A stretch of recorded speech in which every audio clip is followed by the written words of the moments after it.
Hey guys, it's Amy at Zoe Beck, and I'm going to start my try a chapter tag. So, I don't actually know how that all started. I just know I've seen them over the last 2 years for try a chapter. I don't have any idea. I've never done one. I just haven't got around to it. Anyway, so, my goal in 2019 is to do try a chapter tags, which is I'm taking 5 books, and most of them are going to be in close to the same genre, mostly urban fantasy and paranormal romance, and I'm going to read the first chapter or two, matters on how long they are, of each one, and see which ones I want to continue with and read. I have, I would say I have over 30 at least. I didn't actually count that. How many books I have that I have unread that are the first book in a urban fantasy or paranormal romance series.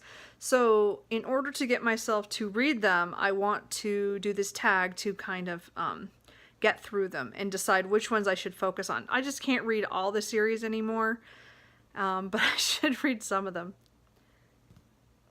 Oh, it's Cooper. Anyway, sorry. All of a sudden I couldn't remember which cat that was. It looked funny coming from there. And of course he has to get on me because I'm talking on the phone. Anyway, so here we go. So the first 5 I picked up are Fireborn by Keri Arthur. I don't know what any of these are about, so I'll explain them after I've read a little bit about them. I have Immortal by Devon. Touch the Dark by Karen Chance. Oops, the cat just flopped on the books. Black Wings by Christina Henry. Yes, baby. My kitty's cute. Anyway. And Written in Red by Anne Bishop. So I'm going to read the first chapter of each one, and I'll tell you a little bit more about it, and then we'll see which ones I decide to actually read this month. Hopefully I do it this month, because that's the whole point of this, is to get through some of these books. Now, if I like all of them, this might take longer than I think it's going to. So let's just hope I can read that. I'll pick 1 or 2 for sure, and we'll see what happens. So I'll check back with you in a little bit. Okay, so the first one I'm going to pick up is Touch the Dark by Karen Chance. This one has to do with Cassandra Palmer, who can talk to spirits and can see the future. And it looks like she's had a vampire in the past that she had some issues with, and now that's coming back to haunt her. So we'll see. As I said, I'm going to probably read the first chapter. I didn't even look to see how many pages it was. I wonder if I should do that. Well, I'll let you know after I've read it. Okay, so I've read the first 19 pages, or chapter 1 of Touch the Dark by Karen Chance. Wow, I've had this book on my shelf for literally years. It's been a long time. But anyway, so it's a good first person urban fantasy, pretty typical. I think almost all these are first person if they aren't. But I think they are, but I'll check when I get there. But I really did enjoy this, actually. I think I picked this up when I first got it and read the first 2 pages because I had a little bookmark on the second page, but I never read past that, so I don't think I gave it any shot at all. But I am intrigued on how this is going. It does have one of the tropes that is super, super big in urban fantasy that sometimes I get tired of, which is something bad happened in the past and it comes back to change everything after they've run away and that kind of stuff. But other than that, I'm fascinated by the world with the hidden world of vampires, which is always one of my favorites. And then of course she's psychic, and can sometimes see the future and stuff. Not to her advantage, really, at this point. Anyway, so I did enjoy this, so we will see. I might pick that up at some point. We'll see what happens. Next, I'm going to try The House Immortal by Devon. All I know about this one is I think that there's a clan that's separate from the other ones, and they're like created or something. So we'll see. I'll let you know more once I've read the first. Well, I should really check to see how much I'm going to be reading. It looks like probably about 16, 17 pages. Okay, so I've read to page 17. So I read chapter 1 of House Immortal. So this is more, it's listed as a urban fantasy, or fantasy. So I don't know. It's kind of on the edge there because it's kind of a different world, but it seems a lot like our world, just different kind of thing. So I'm counting. It's fine. So the character Matilda, it lives on a farm, and she's kind of stitched together. So she's part of the Galvanized, which are a kind of separate from the humans who have been built and are supposedly immortal. So there's her father and her brother kind of know stuff about this, but her she's now alone, and her brother's been missing for a while, but I'm not sure if that's like missing or he just hasn't been home. And a guy arrives at the house to tell her that I think she's in danger or something. So anyway, it was really good. Right away, the dialogue was great between her and her her farmhand. It was awesome that is out on that farm with her, and it was a great introduction to the world from slowly. I thought it was really good so far. This one's definitely high on the list. The other one I still liked too, so we'll see what happens. So the next one I'm going to do looks like I have about 17 pages as well. I'm going to do Black Wings by Christina Henry. I think this is a gargoyle one. I can't remember now. Yeah, Kitty. Yes, I'm not quite sure. We'll find out. I will let you know what happens next. Okay, so I've read the first chapter of Black Wings by Christina Henry.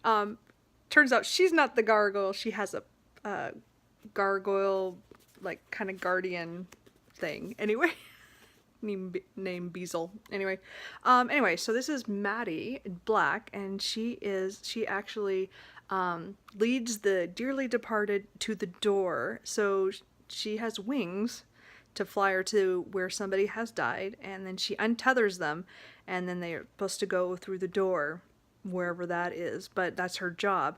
And if they don't want to go, they don't go, and then they're ghosts. So she's like, it's like bureaucracy of, death. She's death's agent. I love it. Anyway, I guess I didn't know what this was really about. Clearly, if I thought there was gargoyles, it must be another book I'm thinking of. Anyway, so this was fun. It was just quickly a little slice of life. Yes, Cooper has to walk over me when I'm talking on here.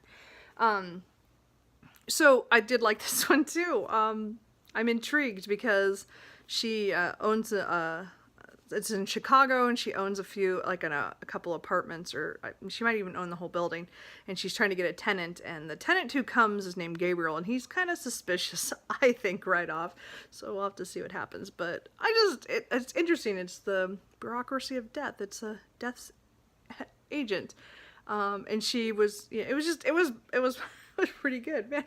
I'm not doing so. I mean, I'm going to be reading all of these here pretty soon, but I like that one too. So the next one, number 4, I'm going to try is Fireborn by Keri Arthur. This one is a phoenix who can go into human form and has the ability to foresee death. And so I guess she sees somebody's death that was, I guess, an ex-lover or something. And then there's this whole paranormal investigation team, and there might even be vampires and a plague, and I'm not quite sure what's all going in this one. This one sounds quite intriguing, so we're going to try this one next.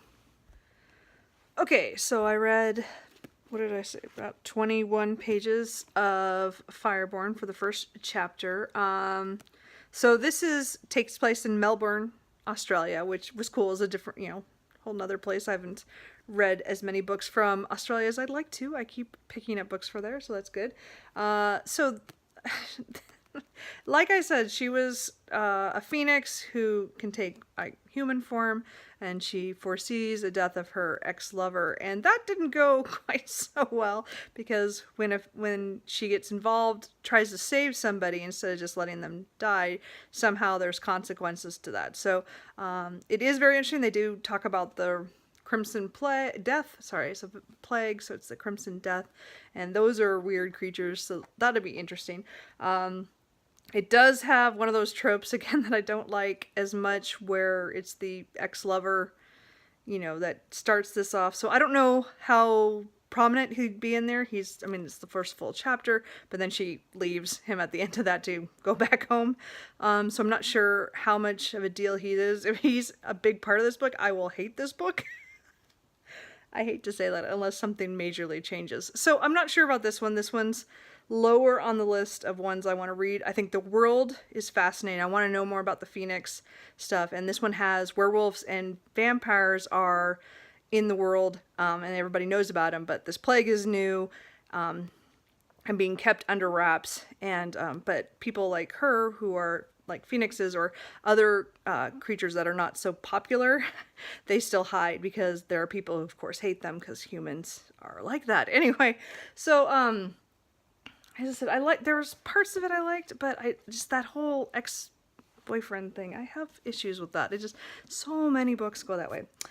Anyway, I'll have to rant about that another time. So my last one to try is Written and Read by Anne Bishop. I think this one has the most I have to read, which is 24 pages, because there's a 3-page prologue, I think it is, and then the chapter 1. Yeah, it's just a teeny little, it just gives me a world history, so that's really what the prologue is. So this is, I think, much more fantasy than maybe the urban fantasy, but it's written as urban fantasy on here, so I put it in here. I want to try it. It's going to be one of those ones I try. Anyway, so she's a blood prophet who gets away from her controller and escapes. And so I think it's her life on the run to hide what she is and to hide from the people who want to manipulate and use her. We'll see what happens. Okay, so I read my 24 pages in Written and Read by Anne Bishop. I really enjoyed this. I have to say this was my favorite of the 5. It's definitely an urban fantasy. Just I didn't know for sure by the description if that's what's going to turn out. It's alternate history, so it has it where the history is different, where there are others who are like the shapeshifters and other vampires and other kind of creatures, and they're called the Others, and so they occupy a lot of the land, and humans only carve out little pieces of it in different places. And anyway, so this first chapter is really about Meg and how she is escaping from something, we don't know yet what, and she goes to the settlement where the Others are. It's like a courtyard area in the city. I don't know what city it is yet, but there's like a little business area that they run, and they need a human liaison to get all the packages and the shipping with from the human companies. It's a great setup. So she takes this, they give her this job because she's down on her luck, and they're not quite sure about her, but they need someone for that position. So this was fantastic. This was definitely the kind of urban fantasy that I like. That's kind of alternate history, but there's a lot of we get 2 perspectives. This is actually the only one that's third person, so that was kind of neat because we get her thoughts and we get Simon's thoughts, who is in charge of the courtyard area. So it just, this one I'm definitely the most interested in. So just a quick recap so I can finish this video up. My least favorite right now is Fireborn by Keri Arthur. I still think I'm going to give this a shot. It just depends on how things go with that ex-lover. It's a problem. The next one is Touch the Dark by Karen Chance. I still want to give this a shot, I think. The beginning was much more, it dragged a lot more than any of the others. But I still am interested to see what happens with that one. And then the next 2 are kind of close, but Black Wings by Christina Henry is my third pick. I do want to see what happens with Death's agents and the bureaucracy. And then House Immortal by Devon Monk would be my second pick. So this one, because of I'm curious about the galvanized and the world. I'm kind of really want to see how that all goes in the houses that have different powers. It's really cool. And I think Written and Read is probably going to get read this month, but let's see how many of these I actually read this month, so we'll find out. So I will check in with you guys probably at a wrap-up to let you know how this all goes. Bye.